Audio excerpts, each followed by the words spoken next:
જામનગરના જામજોધપુરમાં નગરપાલિકાની ચૂંટણી પહેલા બડકો નગરપાલિકાના પૂર્વ પ્રમુખે આમ આદમી પાર્ટીમાંથી નોંધાવી છે ઉમેદવારી। પૂર્વ પ્રમુખ લાલજીભાઈ વિજુડાએ વોર્ડ નંબર 7 માંથી આમ આદમી પાર્ટીમાંથી નોંધાવી છે ઉમેદવારી। લાલજીભાઈ વર્ષોથી ભાજપમાં હતા, પરંતુ ટિકિટ ન મળતા નારાજગી વ્યક્ત કરી છે। આમ આદમી પાર્ટીના નેજા હેઠળ ચૂંટણી લડશે લાલજીભાઈ। જે કેસવી ગુજરાતી સાથે હર્ષલ ખંડેરિયા, જામનગર।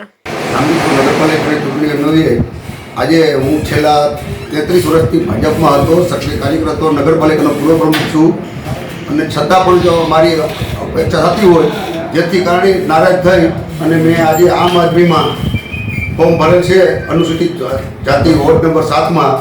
અને હવે ખબર પડશે કે અનુસૂચિત જાતિના મત લેવા કેમ ખબર પડે એમાં મને છેલ્લા 35 વર્ષથી મને મીટિંગ જ કરાવતા હતા અને હવે એને ખબર પડશે કે હવે કેમ લડાઈ છે અને કેવા માણસોને કે જે ગઈ ચૂંટણીમાં એના સામે હતા એને ટિકિટો દે છે અને સિનિયરને કાપે, આવું આ પાર્ટી કરે છે। જેથી કરીને હું નારાજ થઈ અને આજથી હું આપમાં જોડાઈ અને આપના ઉમેદવાર તરીકે સક્ષમાં લડું છું।